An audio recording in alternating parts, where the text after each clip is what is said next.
Yep. Duty sex can feel awful. It can feel like the worst kind of sex you can get out there because she's opening her body, but not her heart. You're listening to Get Your Marriage On, the fun and spicy podcast bringing you new tools and fresh ideas so that you can be the sexiest couple you know.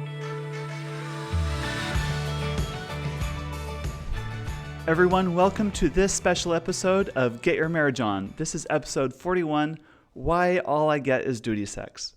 Before we jump in today, I want to tell you about some fun things we have coming up. First is in September, watch your inbox, watch the Intimately Us app. We're going to be doing a sexy September challenge. You won't want to miss it. The second thing is if you're interested in my men's sexuality course and coaching program, we'll be opening another cohort starting in September. Now, this is a 10-week intensive course. We talk about all things about how to develop yourself in your marriage.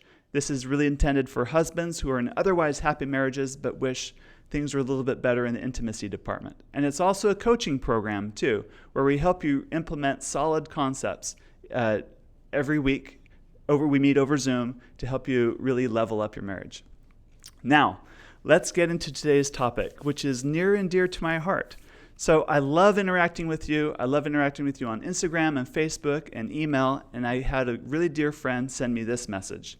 And he says, I'm in an otherwise happy marriage, but my spouse is old-fashioned when it comes to sex. She says she's not interested in trying new things. Every time I approach her about it, she shuts it down. I wish I could approach her to do the Intimately Us app with me, but she'll shut that down right away too. Our sex life is okay, but I feel like she does it out of duty, rather than really desiring me sexually. What should I do? I feel stuck and wish things were better and more exciting. It feels sad to think that I may never have a great sex life like what it seems like we are having. Yep, duty sex can feel awful. It can feel like the worst kind of sex you can get out there because she's opening her body, but not her heart. So for this podcast, I want to give you 3 specific ideas of why duty sex happens and some specific tips for you, my friend, and anyone else experiencing this on how to kind of work through that in your relationship.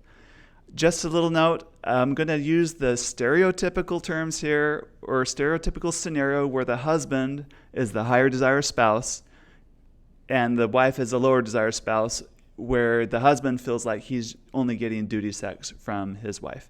Of course, in your marriage, it could be the other way around, and that's perfectly fine and common.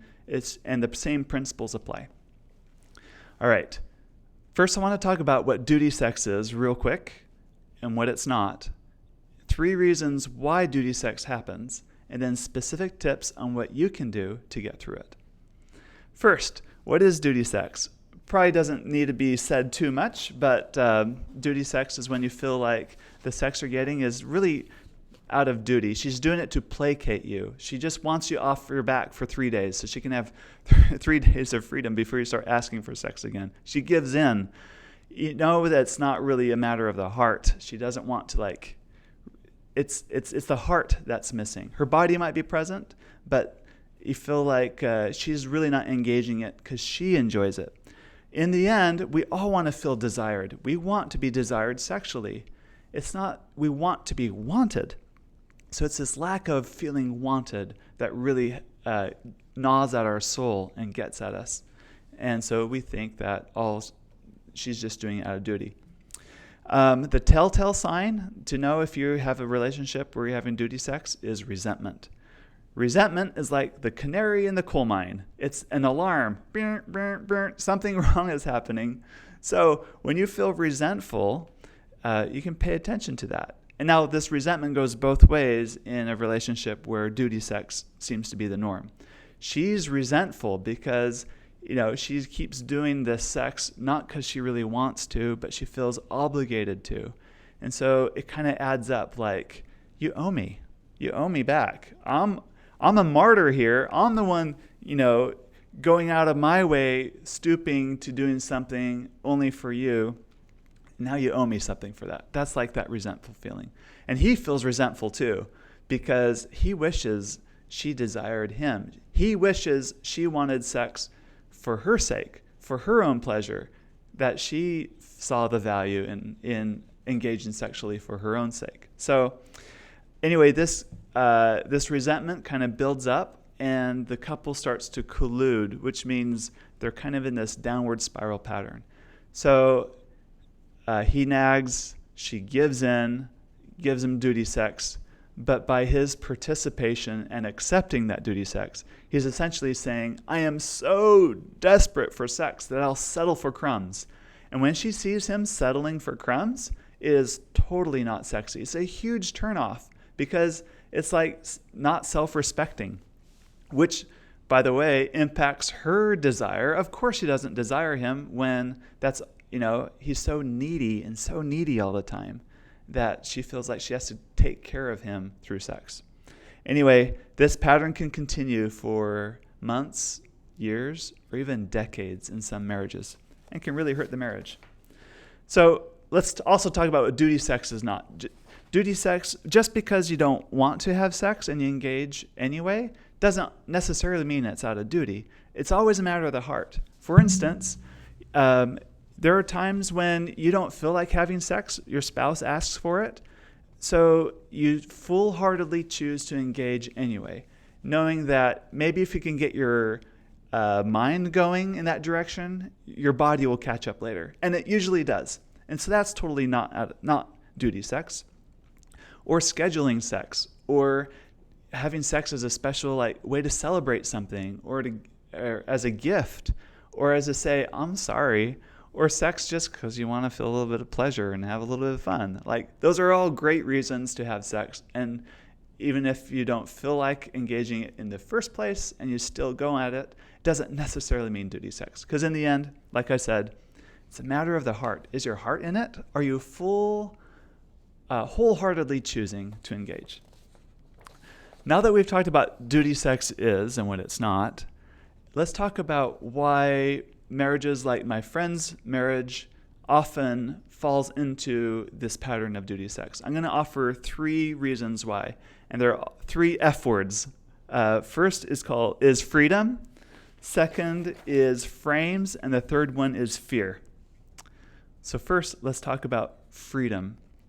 So the principle here is that in order to experience desire, you have to have freedom. Freedom and desire go hand in hand. And duty sex happens because there's a lack of desire and you don't feel free. So, for instance, I love the movie Disney's Beauty and the Beast. It's a great story of how this dynamic plays out in relationships. In the beginning, as you know, Beast captures Belle, and Belle has no freedom. And the Beast goes through this transformation where he finally gives Belle her total, complete freedom. And everyone else is shocked, Beast, how in the world could you let her go? And he lets her go, lets her freely make a choice. And in the end, Belle is a great story because she fully, wholeheartedly comes back and chooses the Beast. And because there's that freedom, for the first time, there's real passion now. So anyway, when you feel like duty sex is a norm in your relationship, consider, are we having enough freedom? Do I really give her a full choice or make her feel like she really has a full choice in the matter to engage or not? And you got to honor that. That's why sexual agency is so important. Some of the worst marriage advice that brides get the night before their wedding is when they're told, whenever your husband wants sex, always say yes. Talk about a passion killer. It feels like you have no choice in the matter. You're always going to have this duty or obligation to have sex with your husband, or to have this thought that, he's always going to want sex, so I've got to give it to him. And anyway, it takes away that sense of freedom. And when you have no freedom, you have no desire. Another message that we also receive sometimes is when we take, for instance, this verse out of the scriptures and we apply it in the wrong context, and we say, do not deny your husband. Talk about also a passion killer. If you think that you're never allowed to have your own sense of desires and freedoms and preferences in your relationship, and you don't have a voice, then why would you ever want to engage full-heartedly when you feel like you're second class, or when you feel like you don't, the marriage isn't really for two, but it all revolves around just one person. So anyway, you hear, unfortunately, also of marriages where the passion dies when they say "I do." Like during the dating years, there might have been lots of passion, lots of, they just couldn't get their hands off each other. And all of a sudden, now that they're married, that dies down. It's because they stopped choosing each other. They stopped, because when you were dating, it's like I could be working on my homework, or I can go see her, or I could be hanging out with my buddies, or I can go see her. I could be at home watching TV, or we could go, watch this show together. So you're always choosing full-heartedly to be with the other person. And now that you're married, sometimes you start thinking, well, I have no other choice but to be stuck with you. And then when you start thinking in those ways, you start losing that passion. So I hope for the first F word, it's the freedom. Freedom and desire are linked. So make sure you have lots of freedom and sexual agency in your marriage. The second one is frames. And by frames, think of it like glasses frames, like the way you view the world, or like a frame around a picture. It's the way, or a window frame, the way you're looking at things. So duty sex happens when sex is no longer about connection or pleasure or intimacy or fun or healing or bonding. Instead, you've allowed your marriage to make sex mean other things like filling a duty, making me feel good, propping up my ego. In fact, this reminds me of my friend who, for a long time in his marriage, for about 10 years, he judged his value of how he's doing as a husband and as an individual by how much sex he's getting or not getting. And his self-esteem was highly correlated, highly connected to the amount of sex he was or wasn't getting in his marriage. And he depended on it so much that kind of became like the thing he sought after, always went after it. And like most duty sex scenarios, he would settle for crumbs. And then there was a lot of resentment on both sides because of that. Anyway, sex was no longer about connection and pleasure and, being close to someone. It was about filling his ego. I love this quote from Dr. David Schnarch. He says, "You can either prop up your husband's penis or his ego, but not both." It just goes to show that when you turn sex into something about managing another person's self-esteem, like this is when you think, I better have sex with him so he doesn't get grumpy, or I better take care of him or else he's going to nag me, or I better take sex so that he feels good about us and our marriage. It feels like sex is a chore. You're now caretaking another person through sex, and that, by the way, is super unsexy. And that will kill desire and passion right away. Now, another frame that kind of gets in the way is our upbringing. Sometimes some people think sex is dirty or sinful or beneath their dignity. This is what some people call the good girl syndrome or the good boy syndrome. This is when you lump everything sexuality, all the good and the bad, like the good parts and the bad parts, like the bad parts being like pornography and sexual violence and rape and all the horrible things that also happen through sex. And you kind of all lump it all into one category and bury it all saying, I don't want to deal with sex. Sex is bad. And you put a lid on it. And then your marriage suffers as a result because you're afraid to really open the lid and really go through what is good and wholesome and beautiful and can be life-enriching about sex. Because you kind of lump it all as, sex is like dirty, sinful, and I shouldn't be even having sexual thoughts. So when you continue that frame, of course, when your spouse asks for sex, you're going to resent him for that request. So far, we've talked about freedom and frames. The third F word is fear. A duty sex happens because it fills you out of fear. Fear really governs a lot of the dynamic. For the husband, he has this fear that he is is going to have a sexless marriage. He's going to be married to this person and never have the great sex life that he wants. And so as a result, he kind of wants to control and manipulate spouse to kind of give him the kind of sex he wants. And this can be covert or overt, which we'll talk about in just a moment. But we all kind of do this in life. We all try to control and manipulate other people. Of course, we're not successful at it because it's all an illusion. You really can't control another person. But we kind of do it to our kids, right? Like we want them to do certain behaviors, so we kind of set certain circumstances or whatever to make them do certain things. Or we sometimes do it to our friends or employees. You see it in TV shows as that nasty person that's always like subtly controlling and manipulating other people and is really smug about it. Anyway, it's kind of the dark side of marriage, but we all do it to one extent or another. So when you're acting out of fear and you're thinking to yourself, I don't know when the next time I'm going to have sex is. So you're worried, she's offering sex now, it's duty sex, but I don't know when the next time I'm going to have sex is. You're going to participate in it. And that kind of perpetuates the problem. Or we try to go into the control method.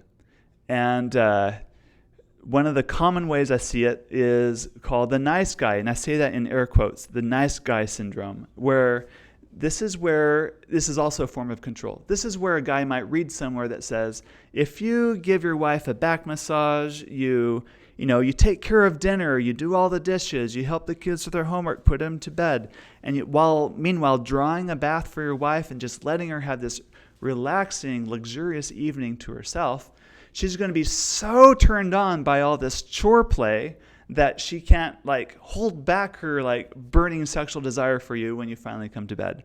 But in reality, she gets out of the bath so exhausted and relaxed, she falls right asleep.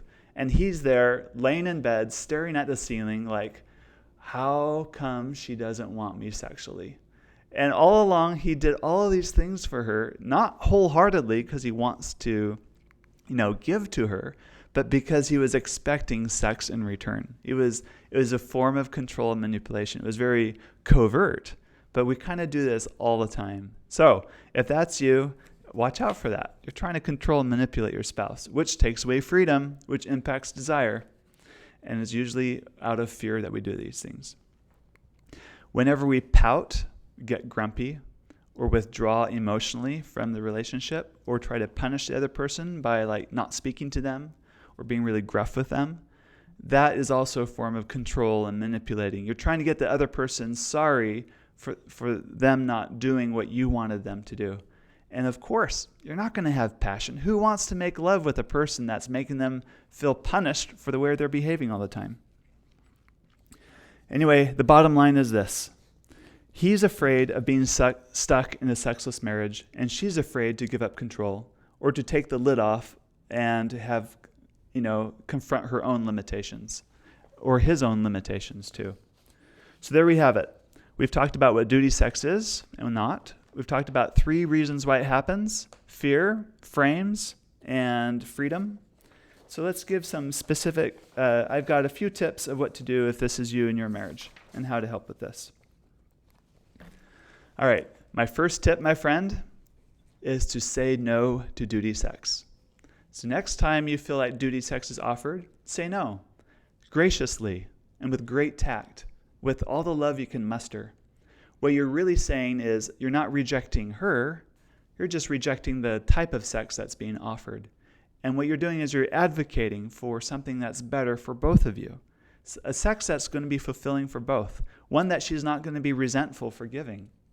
And stand for what you think is great and noble. And that might be easier said than done. It's always hard to have hard conversations. So my tip to having those hard conversations is to say it your best and let their response be their responsibility. Don't be so afraid of how they might react that you instead avoid the topic and just keep burying it and keep letting that resentment build. You have to, talk about and talk through the elephant in the room. You have to get through that resentment. Talking about it can be scary, but it's so worth it. My next tip is to develop your own sense of worth. This is when you let integrity and honesty govern your life. This is when you let your words and your actions be 100% in line with each other. This is also might mean you might need to do things to make yourself a little more desirable. It might mean, working out. It might mean developing your spirit, your mind, your friendships outside of your marriage. It might mean better diet and exercise, or whatever it is in your own life that you need to make changes for, so that you can be a great choice for your spouse. And when you focus on developing yourself, it makes a big difference. In fact, the next tip I have is to calm the heck down. If you find yourself in a situation where you're really frustrated with the type of sex you're getting, go find a method that will quiet your mind and give you peace. For me, I love to run. I go on runs when I feel frustrated. Or for others, it might be going to the gym, or having a shower, or practicing meditation. But whatever you can do to kind of calm the heck down and kind of get a hold of yourself in these situations, it's going to give you a greater capacity to respond rather than react, especially during the stressful times. My next tip is to stop looking at your spouse's limitations and making those as an excuse for you to not work on your own. It's so easy for us to see our spouse's shortcomings and problems, and we use that as an excuse to really not worry or think about our own limitations. I love the story in chapter 8, I believe, in John, of the woman taken in adultery. The Pharisees take this woman who is caught in adultery in the very act and takes him to Jesus and demands what they should do for her. And it's a trick. It's a setup. They're trying to trick Jesus into contradicting himself. He acts like he's not listening to them. He stoops down and writes in the dirt a little bit. Then he stands up and then he says to them, "Let he who is without sin first cast a stone at her." And he stoops down and keeps writing some more. I've often wondered, what is Jesus writing in the sand? Because whatever he wrote and whatever he was doing at the time, all those accusers, one by one, left because they were pricked in the heart. They were guilty. I wonder if he was writing their own sins in the dirt. And anyway, it's a beautiful story and a great teaching moment that we can incorporate in our lives. Whenever we feel like we want to cast a stone at our spouse for not engaging sexually with us like the way we want, can you instead stop and really focus on yourself? Are you a good choice?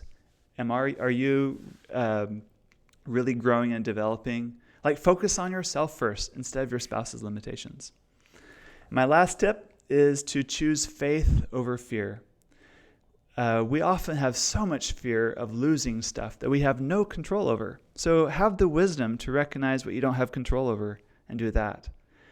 I have a good friend who went through this whole process. He's in my current men's sexuality course and coaching program now. Awesome guy. A few months ago, he and his wife had this awful argument. It was so trivial what the argument was about. But in the end, he realized that he's been a real jerk to her. He doesn't give her freedom to have her own choices. He hasn't been... the frame of his marriage has always been self-centered, she has to comply with his ideas. And he's always had this fear that she would choose something other than what he wanted. And so he did a lot of control and manipulation so that she would share the same opinion as he did because he valued that so much, or he thought he did so much. Anyway, after this argument that totally blew up over something so small, he finally decided, I'm going to stop being a jerk. And I'm totally going to have faith that our marriage is going to work out. And it didn't take very long. But in a few months, all of a sudden, he's a little more choosable. And their sex life totally improves because he's now a good option. And he's not trying to trick or manipulate her. And he has a lot of this optimism. And he carries it through in their interactions. And anyway, I believe strongly that if you find yourself in this rut, every marriage can change. Every marriage can improve. And even in the most difficult ones, ask for some heaven's help and direction to help you kind of see yourself in the situation. Because I believe in that power of prayer and that help that will come from it. Well, my friend, I hope some of the information here, or all of it's been really helpful for you in this situation. I hope the best for you and your marriage and all of you. Thank you for listening, and I look forward to talking to you again next week. We hope that you enjoyed this episode of Get Your Marriage On. And if you did, we would love it if you would take a few seconds to give us a rating on iTunes and to share the show with your friends. They'll thank you for life. Once you've done that, you can head over to getyourmarriageon.com for more resources about today's topic and to download our amazing marriage apps. Now go get your marriage on.